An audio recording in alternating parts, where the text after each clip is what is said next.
Olá, queridos, graça e paz, que o Senhor Deus possa derramar a graça dele sobre você nessa segunda-feira, já chegando o finalzinho do mês, né? Graças a Deus, estamos na presença do Senhor. Ontem nós tivemos um culto tão precioso aqui na Família Viva, uma palavra muito forte, né? Que a presbítera Vilma trouxe sobre armas de guerra. E também tivemos o encerramento do nosso jejum de Daniel, que foi uma bênção nas nossas vidas, né? Hoje de manhã já começamos o dia orando ao Senhor ali na igreja, às 6 horas da manhã. E agora estamos aqui com o nosso devocional semanal, tá bom? E nessa manhã eu gostaria de ler com vocês o Evangelho segundo escreveu João, né? São João, no capítulo 17, e o versículo 20, né? Ali na oração sacerdotal do Senhor Jesus, onde ele ora pelos discípulos e ora por nós também. Tá? Diz o seguinte: não rogo somente por estes, mas também por aqueles que vierem a crer em mim, por intermédio da sua palavra. Quer dizer, ele estava orando pela gente, a fim de que todos sejam um, como és tu, ó Pai, em mim, e eu em ti, também seja eles em nós, para que o mundo creia que tu me enviaste. Eu lhe tenho transmitido a glória que me tens dado, para que seja um como nós somos.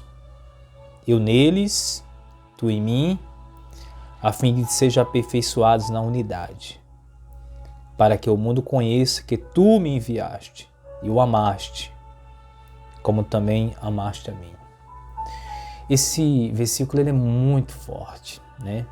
Na oração sacerdotal de Jesus pela igreja, o Senhor Jesus ele fala sobre o poder da unidade, da comunhão, né?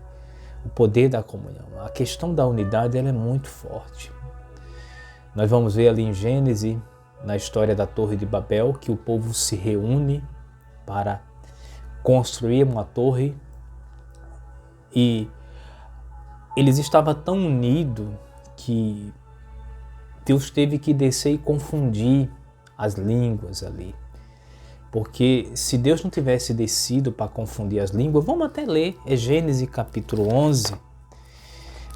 É bom a gente ler porque a gente mostra realmente o que nós estamos falando.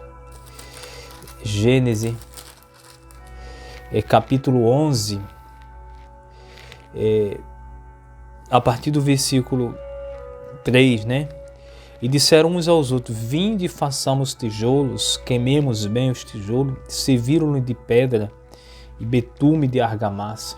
Disseram: vinde e edifiquemos para nós uma cidade e uma torre cujo topo chega até o céu. Tornemos célebre o nosso nome, para que não seja mais espalhado por toda a terra. Então desceu o Senhor para ver a cidade e a torre que os filhos dos homens edificaram. E o Senhor disse: eis que o povo é um, e todos têm a mesma linguagem. Isto é apenas o começo. Agora não haverá restrição para tudo o que intentar fazer. Olha o poder da unidade.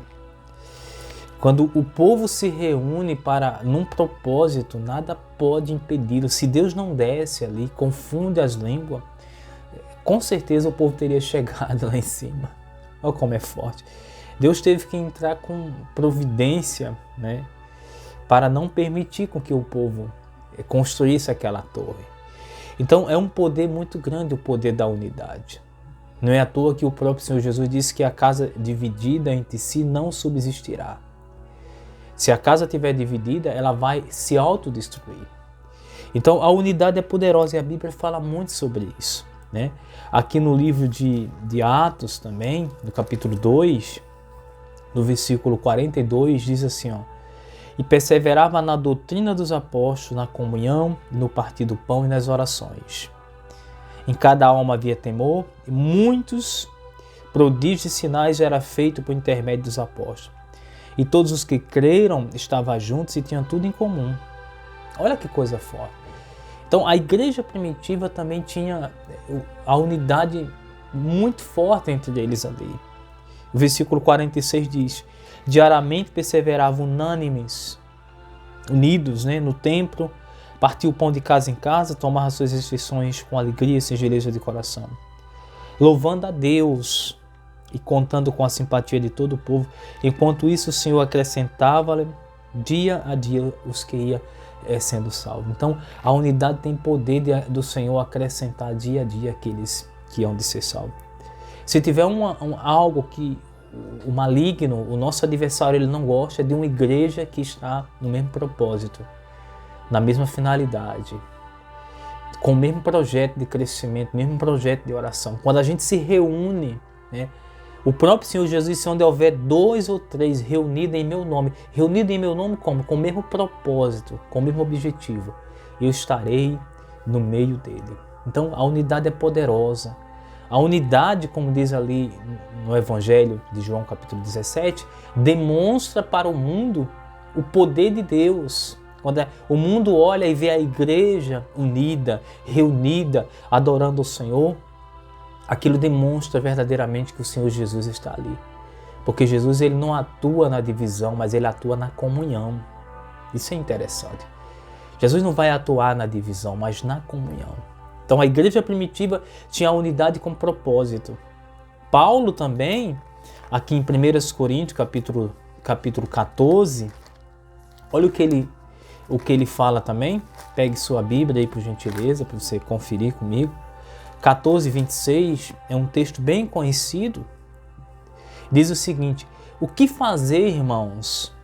Pois, quando vos reunis, um tem salmo, outro tem doutrina. Este traz a revelação, aquele outra língua e ainda outra interpretação. Seja tudo feito para a edificação da igreja. Então, quando eu me reúno em unidade com meu irmão, Deus vai trazer revelação, vai haver língua, vai haver salmos. O poder da unidade muda. O poder da unidade faz a igreja avançar. E aqui em Efésios capítulo 5, um texto também bem conhecido, versículo 19, para a gente encerrar, diz o seguinte. Vamos ler o 18, diz: não vos embriagueis com vinho que há contenda, mas enchei-vos do Espírito. E o 19 diz: falando entre vós com salmos, entoando e louvando de coração ao Senhor, com hinos e cantos espirituais, dando sempre graça por tudo ao nosso Deus e Pai, em nome de nosso Senhor Jesus Cristo. Então, se eu quero que a igreja seja uma igreja cheia do Espírito, se eu quero ser um crente cheio do Espírito, eu tenho que ser um crente que ama a unidade, ama estar junto. Eu tenho que estar junto com as pessoas. A Bíblia diz que a hospitalidade é tão importante, a comunhão é tão importante, que por causa da hospitalidade, alguns hospedaram anjos. Olha que coisa forte. Nós precisamos estar mais juntos como igreja, orar. Você tem orado pelo seu irmão, você tem buscado a Deus por aquela pessoa que muitas vezes vai na igreja que você ainda não tem tanta afinidade. Ore com ela. Peça ao Senhor para Ele dar uma palavra para você dar para ela. A unidade é importante. Nós precisamos estar mais em unidade, tá bom? Essa semana eu quero convidar você para estar conosco nos nossos G6, nas nossas células, em unidade, com o mesmo propósito, com o mesmo objetivo. Estarmos juntos, adorando a Deus, buscando ao Senhor. E será uma semana poderosa, em nome de Jesus, tá bom? Deus abençoe você, Deus abençoe sua casa, Deus abençoe sua família. Tenha uma ótima semana e uma semana de unidade, começando aí na sua casa e depois na sua igreja.